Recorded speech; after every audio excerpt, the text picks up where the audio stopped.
don't bolts ever get lonely? Why, Jamie? Because they're always hanging out with Why don't bolts ever get lonely? Why don't bolts ever get lonely?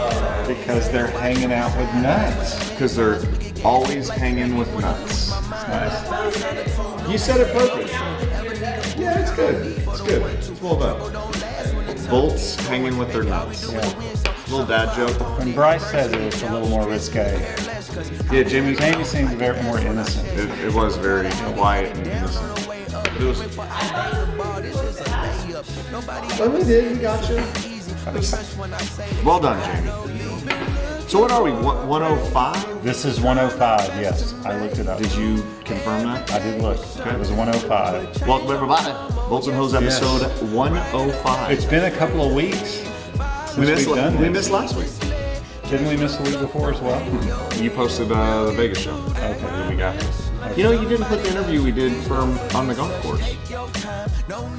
I didn't? No. Okay. Well, you know, there's a lot of stuff to go through. So we missed part of the golf. Maybe I'll put it on this. I mean, Maybe. Why not? Yeah. Let me go back and see if I can find it, and I'll put it in. Santos, you got lucky because you didn't have to do the dad joke since Jamie. He's got next week. Whooped Santos multiple times in Pop Shot.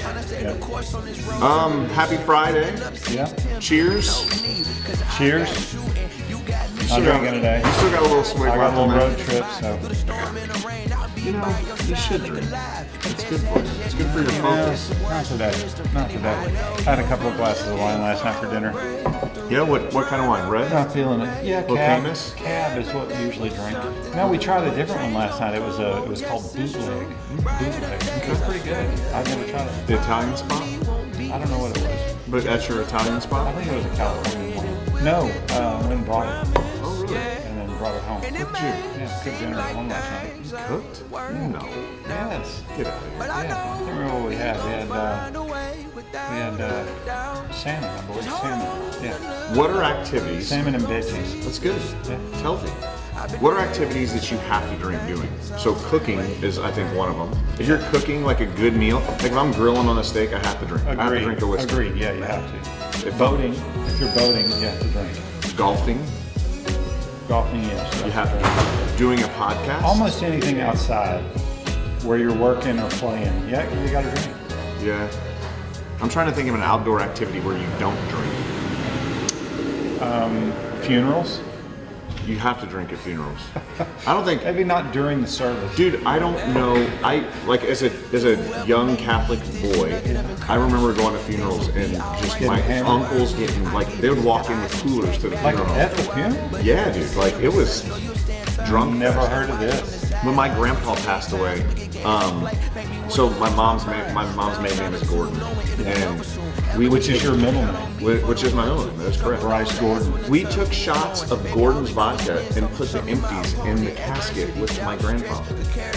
Whoa. I know, but he like owned bars and stuff, so it was drinking was a big part of my childhood and that side of the family. That runs in the family, doesn't it? It kind of does. We're all functioning, you know. There's no kind of, sort of, a little bit. Well, what are we going to chat about today? We're going to go over some parts. I see you brought a nice selection today, which is great. These are beautiful parts. Yeah, we got some Interesting, different parts. some bad ace parts. And then we picked a topic. What do we? You know, let's talk red metals. We've never talked red metals. We've talked Inconel. We've talked Stainless, alloy, yeah. stainless. Red metals is a good one. That's a popular bolting material. You know, we're always running, it seems, red metals. It's a very common bolting So material. red metals, you mean like brass and copper and bronze. Yeah. And then you step up into the aluminum bronze, silicon bronze. So do you know like the weakest to the strongest? Yeah, I'd probably say brass or copper is the weakest. Copper, so it's And like then bronze is a little bit stronger than both. Yeah. So you got, I think copper is the weakest, but it's the most conductive, right? So it's used, I don't know. Electrical. Yeah. And then you got brass as a step up from bronze. And then you jump into the alloy where you got silicon bronze, like a C630. Which that's a tin alloy, right? It's copper and tin. Ooh, I don't know. You get the bronze. Really? So yeah, the silicon bronze is it's good in seawater environments, and then if you need strength, then that's when you bump it up to aluminum bronze. So it's a stronger alloy. So like a C651. And there's something about bronze that has some type of self-healing type oxidizing layer on it. So if it gets dinged or nicked or something, it'll self-heal itself, which will oxidize a protective coating on the outside. Yeah, I didn't know that. Yeah. How does that happen? It just oxidizes. It's like the way a galvanized coating would, right? Because the galvanizing is the sacrificial coating on the top. The sacrificial lamb. So, I mean, if you left out a galvanized coating 100 years, the galvanized would eventually corrode away. So a galvanized coating actually just slows it down. It doesn't prevent it necessarily. The galvanized will corrode and oxidize over time. So it'll eventually get down to metal, but it just takes a very long time. So that's the sacrificial piece of the bolt. Because zinc attracts corrosion faster than any other material, right? I mean, isn't that kind of the game? One way to say it, yeah. I mean, like, because that's why, like subsea stuff, they put those big zinc blocks on them because it attacks the zinc first, and then right? Yeah. The sacrificial lamb is zinc. We should make a shirt. That should be a sticker. Sacrificial lamb. Yeah, the sacrificial lamb of coatings. Or, you could use some. Yeah. Just oh, there's something there. Yeah, there's a spark. Yeah. So then you step up to copper, brass, or silicon bronze, aluminum bronze, and then you got the high end ones like Cooper nickel, and then like K500, which is much about Cooper nickel. I don't either, but it's like a 70-30 like. Some Monel is considered in that group as well. So that's kind of on you're tattering on the top of that. So it can be considered a nickel alloy, but it's also considered a red metal. It's like the nickel. It's like the king of red metals. So that's where you get like H2S, and I mean it can handle. It's very strong. It is gummy though. Aluminum bronze is stronger than silicon. Correct. Right? Yeah. So silicon bronze is kind of like the base of hey, we're putting something out in some marine application. You don't need a whole lot of strength. I think it's like a 50-ish yield, and then if you want to bump up to that 70, then you jump into. So where do they use that? What applications? I think it's all marine. I mean, typically it's all marine. I think in saltwater. Saltwater for sure, and then chloride. So you get in some chemical plants. They'll run some aluminum bronze, but silicon bronze I think primarily is just used in like marine applications. You might see it in some other work, like a like bromine type. Because you'll see these chemical plants out there that'll have like high salt type content, like brine, specifically in like sodium chloride, so like chlorine units, where they'll use brine as a processing unit. So saltwater corrosion and chloride resistance is a big deal. But I think typically, so marine, I think it's more of like a structural application. I think typically in a chemical application, you need the strength, so that's why you bump up to the aluminum bronze. And then if you specifically revolting, because you obviously need high tensile strength parts. Yeah. And then if you need to really cover your tail, you're rolling K500, which is part of the high end, and then part of the Monel family. That's cool, right? Yeah. And then you jump into 718, then you jump into nickel alloys. Yeah. So which aren't red metals. Which are not considered red metals, but that covers the spectrum of what's called red metals. Yeah. I think a lot of people don't know about the reference of calling them red metals. That's the family of the product group. Yeah, I think all the way from brass all the way up to aluminum bronze. It's funny they call it red though, like because it's not red. Because it's got copper. Gold. It's the main alloying element, and copper. Copper is red. Like a copper mine would be very red in color. Yeah. The ore is red. So, you see the goldish and red tints in there. On that note, part of the week, K500, right here. Is that what it is? That is. So this is a halfway done double in. I'm curious what that was going to be. Okay. A double in. Yeah. And this is another weird one. This is going into a heat exchanger. Right? I mean, I don't know exactly where. I don't have the drawing of the actual maybe heat exchanger. It's exposed to some high chloride content. Or H2S. K500 does because it stress corrosion protection does really well with stress corrosion protection. So expensive material. This is it's probably about the same as 718. Wouldn't you say, Danny? K500 and 718 are about the same price per pound, about $40 a pound in that kind of range. Yeah. So very expensive. But very specialized. It's gummy though to run. I think it's probably worse to machine. What do you think was worse, 718 or K500? Because it's like, yeah, it's gummy. 718 machines really well. It's hard, so it's hard to machine, but it machines really well. And it can work hard. So you get sometimes it can get really, really hard. So you gotta, some of the softer you gotta flood it. are harder to machine. What size? They don't produce as good of a finish. Although this looks great. Yeah, it does. I bet that is 5/8. That's exactly right. 5/8 11. 5/8 11. I think it's like 7 million. I'm getting pretty good at this. You have to admit. We'll see. We got some tough ones coming up next. Well, yeah. So 5/8. We've only threaded one end. We got to flip it around, do the other end. 5/8 11. I think it's like 7 1/8 inches overall length. Okay. What do you think the length of that thread is? 2 inches. 2 inches. That's exactly what I was going to say. I didn't look at the length, but that looks to be about 2 inches, maybe a little longer.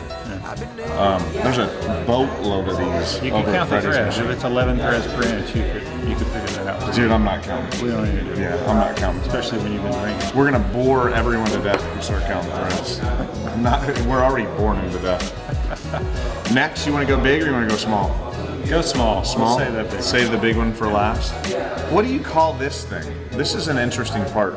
I'm going to call it a bushing nut. A bushing nut. Yeah. I'm so bad at the focus. I mean, I guess it is a bushing nut. So a hexed bushing nut. Yeah.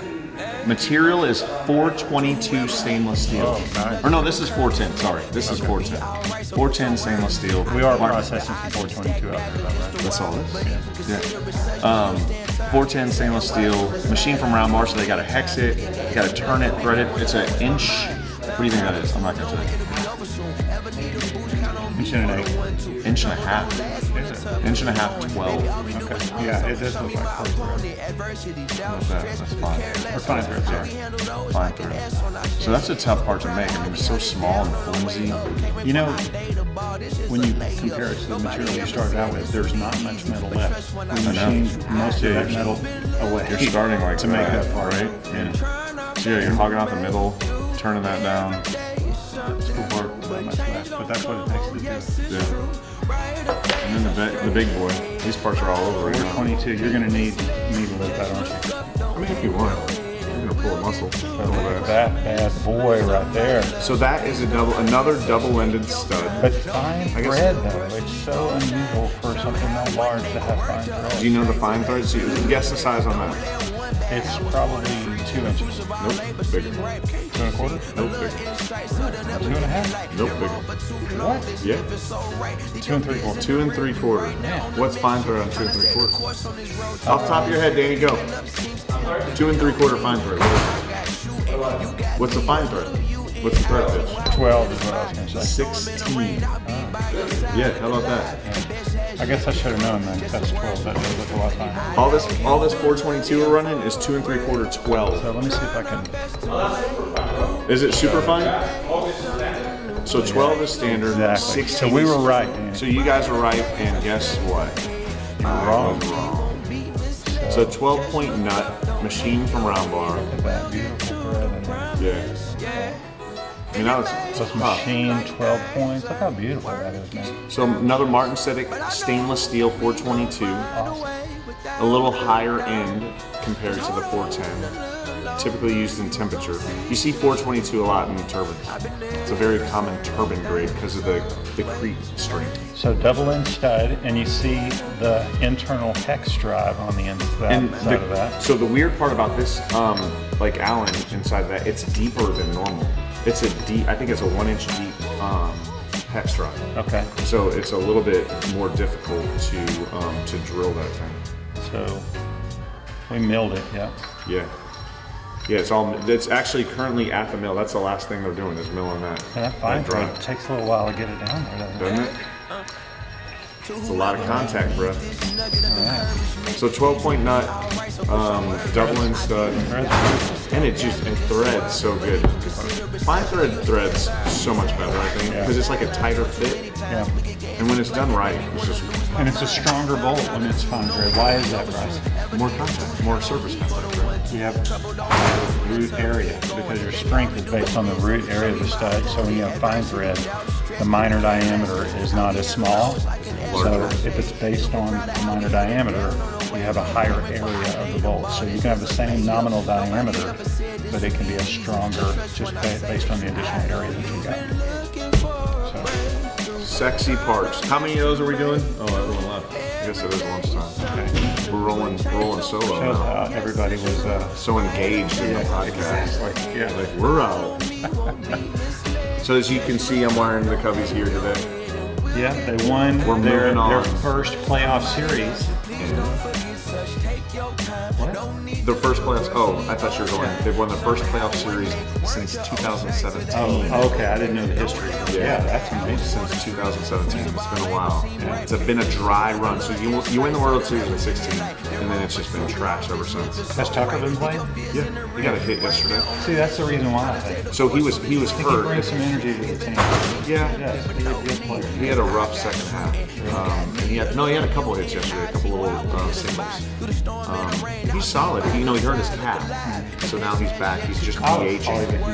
He always He's a stud, no doubt. He's going to get paid this offseason. Yeah. But everything I'm seeing is the Cubs are going to retain him. They're going to keep him. Probably give him too much money. But you need to keep a guy like that. He enjoys it up there all day. Chicago's a wild place. It's a fun. There's nothing like Wrigley Field. Nothing in the world. It's a like different atmosphere than being in Houston. Well, number one, outdoor versus indoor fields, totally different. Yeah. And it seems smaller because you have obviously the sky, and then you just have the bleachers in the outfield, and so it seems like a smaller field. But man, that place gets. I just think, in my mind, it's the nostalgia and being part of the history for sure. Because if you're a player and you're a part of that organization, that club, you probably get immersed in that.